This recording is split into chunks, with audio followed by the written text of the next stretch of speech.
ایک اور واقعہ لیتے ہیں، اس کے بعد جو ہے ہمارا آج کا جو ایجنڈا تھا وہ کمپلیٹ ہوگا انشاءاللہ۔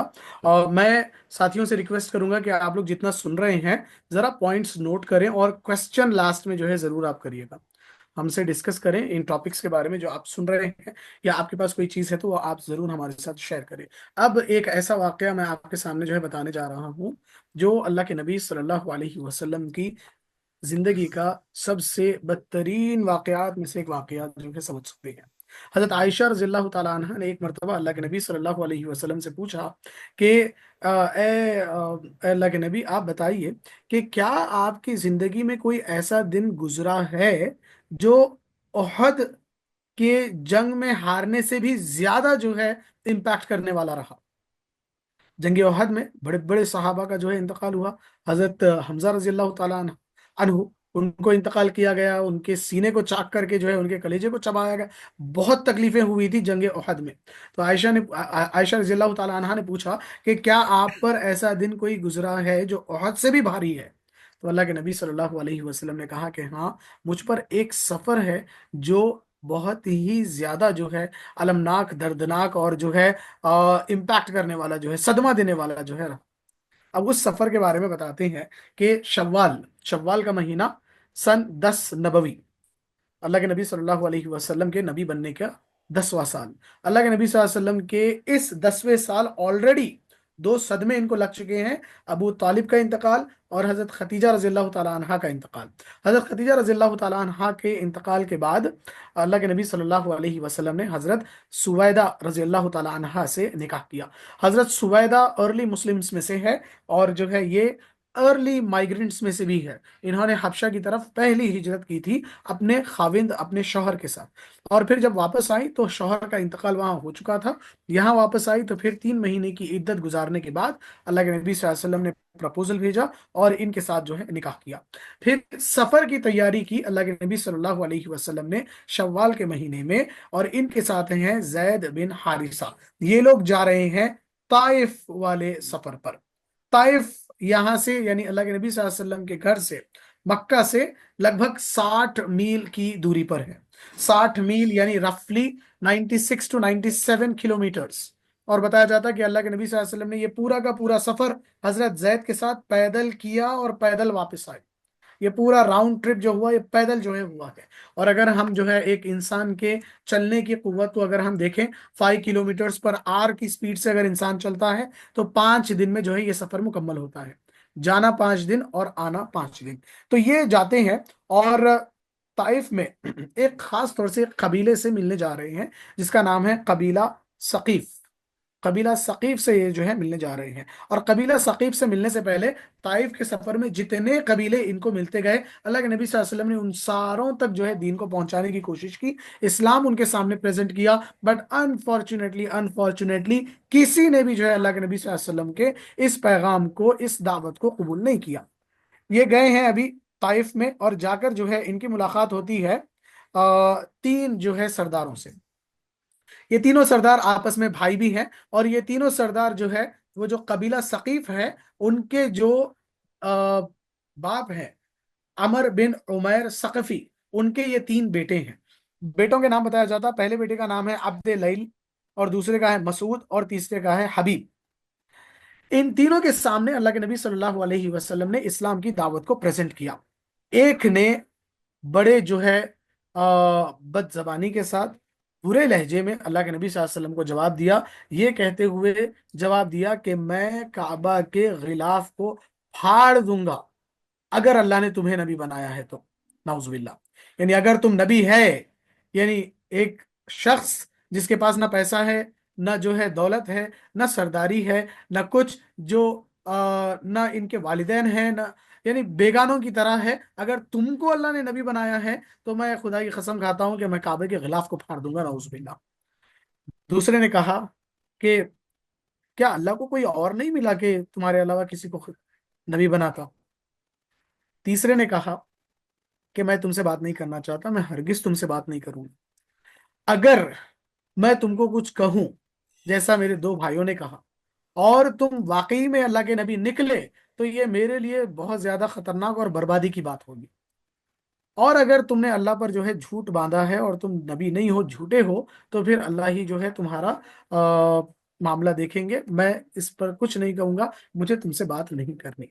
یہ جوابات سن کر اللہ کے نبی صلی اللہ علیہ وسلم وہاں سے اٹھ جاتے ہیں اور ان تینوں سے کہتے ہیں کہ آپ کی اور ہماری جو بات ہوئی ہے یہ آپ اپنی حد تک رکھیں، دوسروں کو نہ بتائیں، تاکہ دوسرے آپ کے انفلوئنس میں آ کر دین کی بات سنیں ہی نہ۔ میں ان کے پاس جاؤں گا، میں دعوت پیش کروں گا، اگر وہ ایکسپٹ کرتے ہیں تو وہ ان کا معاملہ ہے، آپ جو ہے دخل اندازی نہ کریں۔ تو یہ تینوں جو ہے راضی ہو جاتے ہیں اس بات پر، اور یہ اللہ کے نبی صلی اللہ علیہ وسلم باہر نکل جاتے ہیں۔ اللہ کے نبی صلی اللہ علیہ وسلم طائف میں 10 دن جو ہے رہتے ہیں۔ 10 دن کا آپ کا قیام تھا، ہر دن جو ہے الگ الگ سرداروں سے یہ ملاقاتیں کرتے اور جو ہے وہاں کے لوگوں کو دین کی دعوت دینے کی کوشش کرتے، تبلیغ کرتے۔ جیسا کہ بتایا گیا، انفارچونیٹلی کسی نے جو ہے ایمان قبول نہیں کیا۔ کچھ سرداروں نے اپنے علاقے کے اوباش، بدماش اور واہیات لوگوں کو اکسایا اور اللہ کے نبی صلی اللہ علیہ وسلم کے پیچھے لگا دیا۔ اب یہ اوباش کیا کرتے، جہاں جہاں جو ہے اللہ کے نبی صلی اللہ علیہ وسلم جاتے، یہ آپ کے پیچھے لگ جاتے، آپ کو گالیاں دینے لگتے، آپ کو تانے دینے لگتے، آپ کو ایسی باتیں کہنے لگتے جس سے آپ کا دل ٹوٹے، آپ کا موٹیویشن ٹوٹے، آپ کا یہ جو ارادہ، یہ عزم، جو مشن ہے آپ کا، یہ جو ہے آپ روک دیں اور یہ کام کو چھوڑ دیں۔ ایسی باتیں وہ کہنے لگے۔ دوسرا یہ کہ جہاں جہاں جاتے پیچھے تالیاں بجاتے ہوئے بھاگتے، یا جو ہے مسخرے چالے یہ کرتے، کچھ نہ کچھ عجیب و غریب باتیں یا آوازیں نکالتے۔ حد تو یہ ہو گئی کہ باتوں کی اور تالیوں کی بندش تک یہ نہیں رہے، بلکہ انہوں نے آگے بڑھ کر پتھر جو ہے پھینکنے شروع کیے اللہ کے نبی صلی اللہ علیہ وسلم پر۔ اتنے پتھر پھینکے، اتنے پتھر پھینکے، اتنے پتھر پھینکے کہ آپ صلی اللہ علیہ وسلم کی ایڑیاں زخمی ہو گئی۔ آپ صلی اللہ علیہ وسلم جن جوتوں کو پہنے ہوئے تھے، بتایا جاتا ہے کہ وہ جوتے خون سے جو ہے بھر گئے، اور اللہ کے نبی صلی اللہ علیہ وسلم ان سے بچتے ہوئے، وہ اور زید بن حارثہ دونوں جو ہے بچتے بچتے بچتے بچتے ایک جو ہے باغ کے پاس آتے ہیں جو دو بیٹوں کا ہے۔ ایک ہے اسنا اور دوسرا ہے شنیبا۔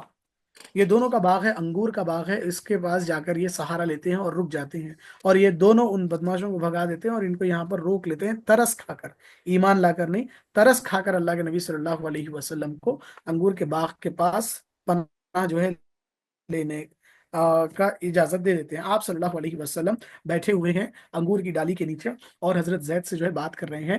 اللہ کے نبی صلی اللہ علیہ وسلم کو دیکھ کر یہ دونوں بھائی اپنے ایک خادم کو جو ہے بلاتے ہیں جس کا نام ہے اداس، جو کہ ایک عیسائی ہے، جو کہ ایک مسیحی ہے، جو کہ ایک کرسچن ہے۔ اس کو بلا کر کہتے ہیں کہ جاؤ انہیں کچھ انگور دو تاکہ یہ تھوڑا کھائے اور پیے۔ تو یہ جو ہے ایک پلیٹ میں انگور کا گوشہ جو ہے لے جاتا ہے، لے جا کر جو ہے اللہ کے نبی صلی اللہ علیہ وسلم کے سامنے پریزنٹ کرتا ہے۔ اللہ کے نبی صلی اللہ علیہ وسلم اس میں سے انگور لیتے ہیں اور کہتے ہیں بسم اللہ۔ تو اداس کہتا ہے کہ ارے یہ لفظ تو یہاں کے لوگ نہیں کہتے، آپ لوگ ہیں کہاں کے؟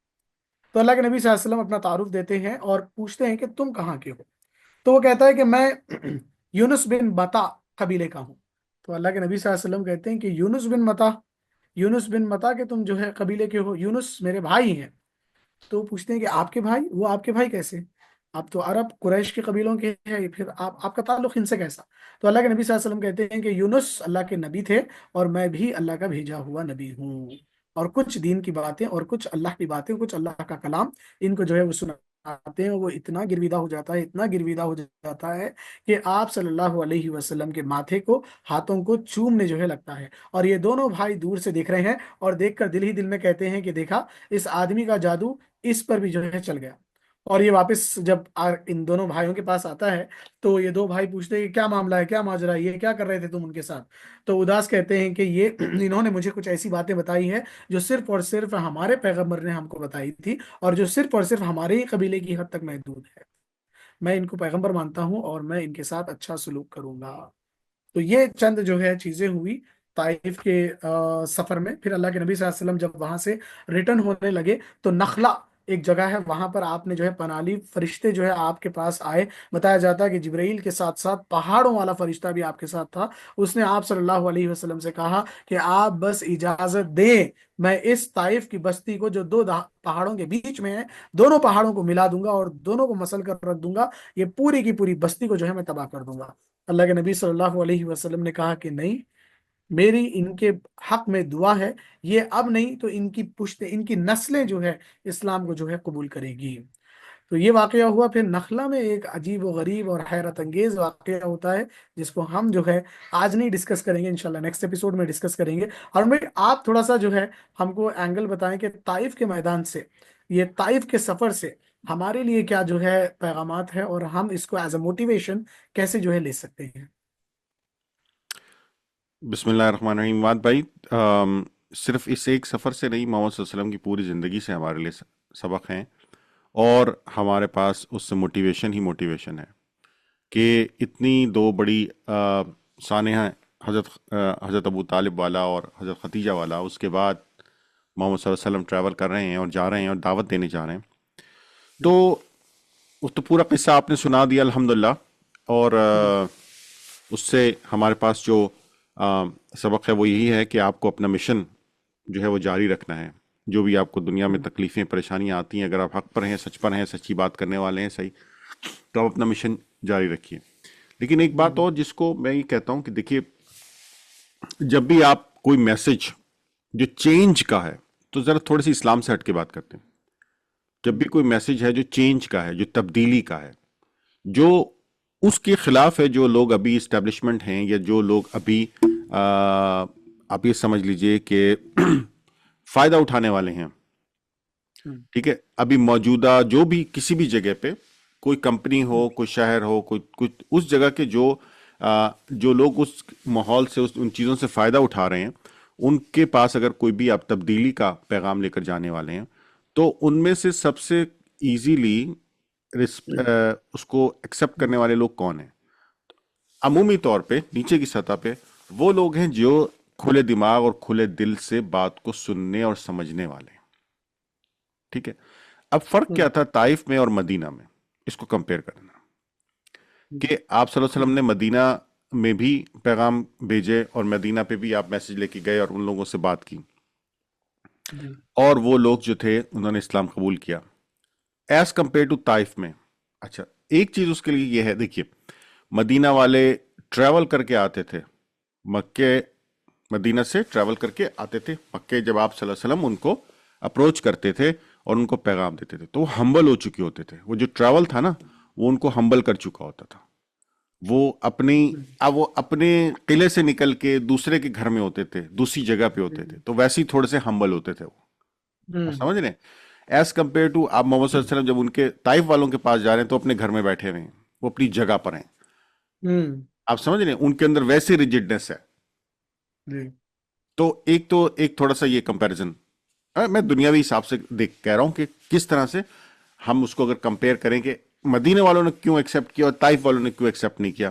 ایک چیز یہ. دوسری چیز یہ کہ جو طائف والے مدینے کے لوگ تھے، وہ میٹروپولیٹن ایریا تھا، یعنی کہ وہاں پہ مختلف مذاہب کے لوگ پہلے سے موجود تھے، جس میں یہودی اور عیسائی پہلے سے موجود تھے جو وہاں رہ رہے تھے مدینے میں، جن کا انصار کے ساتھ، مدینے کے دوسرے جو لوگ ہیں ان کے ساتھ روزانہ کا تعلق تھا، بات چیت تھی، ملاقات تھی، پیغامات اور ایک دوسرے کے نظریات وہ سمجھتے تھے، جانتے تھے.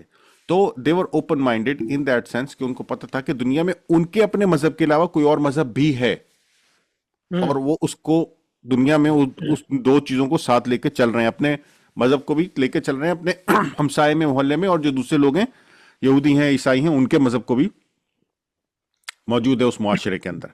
تو they have acceptance in that sense کہ there is something else also available. تو دنیاوی لحاظ سے بھی جب چینج آتی ہے تو ایسے علاقوں میں جو میٹروپولیٹن ہوتے ہیں، جہاں پہ لوگ زیادہ گھل مل کر رہتے ہیں، جہاں پہ لوگ زیادہ جو ہے وہ ریشلی، یعنی کہ مختلف علاقوں کے مل کے رہ رہے ہوں، مختلف زبانیں بولنے والے رہ رہے ہوں، مختلف مذاہب کے لوگ بولنے والے رہ رہے ہوں، وہاں ایکسیپٹنس زیادہ جلدی آتی ہے. اس لیے کیونکہ وہ لوزلی باؤنڈیڈ ہوتے ہیں اپنے ان سب سے، بٹ لائک کلوزلی باؤنڈیڈ ہوتے ہیں اپنے ارد گرد کے لوگوں سے، سمجھتے ہیں اور ذہنی طور پہ. تو آپ یہ بھی دیکھیے گا کہ جو ٹریول کرنے والے لوگ ہیں، ڈیفینیٹلی ان کا ذہن ایز کمپیئر ٹو جو نان ٹریولرز ہیں، اپنی جگہ پہ بیٹھنے والے ہیں، صرف اپنے، ہم ان کو نارملی کبھی کبھی دنیاوی زبان میں، اگین میں دنیاوی بات کروں، دنیاوی زبان میں کنویں کے مینڈک بھی کہتے ہیں. کنویں کے مینڈک کیا ہوتا ہے کہ اس کو جو کنویں میں سے جو آسمان نظر آتا ہے وہی سمجھتا ہے کہ یہی ٹوٹل کائنات ہے، کیونکہ اس کو وہی دکھ رہا ہے. ہم بھی ایک طرح سے کنویں کے مینڈک ہیں، کیونکہ دنیا میں بیٹھ کے دنیا سے ہمیں جو آسمان نظر آتا ہے ہم سمجھتے ہیں ٹوٹل یہی آسمان ہے، حالانکہ یہ نہیں ہے۔ اللہ نے کہا میں نے 7 آسمان بنا دیے۔ جی جی تو ہماری علم، ہمارا نالج اتنا ہی ہوتا ہے، تو جو بالکل ہل ہی نہیں رہا، ہوں اپنی جگہ پر ہی ہے، اس کے خطابات، کلامات، اس کے نظریات، اس کے ارشادات، اس کی جو بات چیت ہے وہ اسی حساب سے ہوتی ہے۔ وہ اپنے شہر محلے کے حساب سے ہی ہر چیز کو کیلکولیٹ کرتا ہے، ہر بات چیت کو کرتا ہے، اور اسی کو بیان کرنے کی کوشش کرتا ہے۔ تو یہ آپ فرق دیکھیے کہ طائف والے اپنے گھر میں بیٹھے تھے، محمد صلی اللہ علیہ وسلم ان کا میسج لے کے گئے، انہوں نے کیا بہیو کیا، اور مدینے والے جو تھے وہ ٹریول کرتے تھے، مدینہ سے مکے آتے تھے، آ کے محمد صلی اللہ علیہ وسلم جب ان کو میسج دیتے تھے تو اس کا رزلٹ کیا نکلا۔ اس کو ہم ایک ایگزامپل لے سکتے ہیں، ایک سبق کے طور پہ لے سکتے ہیں کہ دعوت کے طور طریقے میں ہم کس طرح سے جو ہے وہ اس مثال کو بھی استعمال کر سکتے ہیں۔ بے شک بے شک، بالکل بالکل صحیح ہارون بھائی۔ ایک اور چیز ہے اس کے اندر کہ اللہ کے نبی صلی اللہ علیہ وسلم کی نرم مزاجی، نرم گفتگو، نرم لہجہ، آپ صلی اللہ علیہ وسلم کی اپنائیت لوگوں کے تعلق سے، چاہے کتنا ہی بڑا بدسلوک کیوں نہ ہو ان کے سامنے، لیکن اسٹل اللہ کے نبی صلی اللہ علیہ وسلم اس کے ساتھ نرمی کے ساتھ، محبت کے ساتھ، رحمت کے ساتھ پیش آ رہے ہیں۔ اللہ نے قرآن میں آیت نازل کی، اللہ کے نبی صلی اللہ علیہ وسلم کو کہہ رہے ہیں فَبِمَا رَحْمَةٍ مِّنَ اللَّهِ لِنتَ لَهُمْ وَلَوْ كُنْتَ فَظًّا غَلِيظَ الْقَلْبِ لَانفَضُّوا مِنْ حَوْلِكَ۔ ترجمہ اس کا یہ ہے کہ تو اللہ کی رحمت کی وجہ سے تم ان کے لیے نرم دل بن گئے، یعنی تمہاری نرمی کی وجہ سے وہ تمہارے پاس آتے ہیں، بیٹھتے ہیں، اٹھتے ہیں اور تمہارے ساتھ رہتے ہیں۔ اگر تم بد مزاج اور سخت دل ہوتے تو لوگ تمہارے ارد گرد سے چھٹ جاتے۔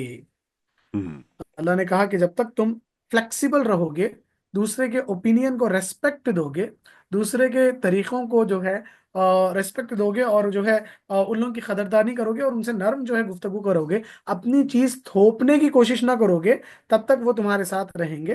اور ہو سکتا ہے کہ تمہاری باتوں سے، تمہارے اخلاق سے، تمہاری نرمی سے جو ہے ان کے دل پگھل بھی جائیں اور اسلام کی طرف آ بھی جائیں۔ اگر تمہارے اندر ریجڈنس ہے، اگر تمہارے اندر سختی ہے، اگر تمہارے اندر آگے والے کی بات کو بالکل ہی قبول نہیں کرنا ہے اور اپنی ہی بات تھوپنا ہے، یا آگے والے کی بات اس غرض سے سننا ہے کہ اس کا میں جواب دوں نہ کہ سمجھوں، تو پھر ویسا ہے تو معاملہ، ویسا جو ہے ویسے لوگوں کے ساتھ لوگ رہنا، اٹھنا، بیٹھنا ہی پسند نہیں کرتے، اور ان لوگوں کی بولی میں اور زبان میں تاثیر بھی نہیں ہوتی ہے۔ جی جی عماد ہاں بھائی، بھائی، اس کو یہاں کنکلوڈ کرتے ہیں انشاءاللہ، شور، اور اگلے ایپیسوڈ میں ہم آگے اس میں پھر بات کریں گے۔ تو جی کوشچنس کچھ لے لیں، جو لوگ کچھ کامنٹ کرتے ہیں اس سے ہم یہاں کوشچن لے لیتے ہیں کچھ تھوڑے سے انشاءاللہ۔ ضرور ضرور۔ آپ لوگ چیٹ باکس میں جو ہے سیشن کے تعلق سے لکھیے گا کہ آپ کو سیشن کیسے دکھا، سمجھ آیا یا نہیں۔ دوسرا یہ کہ آپ کے ذہن میں کوئی سوال، کوئی کوشچن، کوئی جو ہے کنفیوژن، یا کوئی چیز جو آپ شیئر کرنا چاہیں، تو آپ لوگ ضرور جو ہے ٹائپ کریے گا please. We are here for more 5 minutes, ہم جو ہے اس کو دیکھیں گے انشاءاللہ۔ اگر کچھ نہیں ہے ذہن میں تو ایٹ لیسٹ سیشن کیسا رہا، آپ کو سمجھ آیا یا نہیں، اتنا تو لکھیے گا۔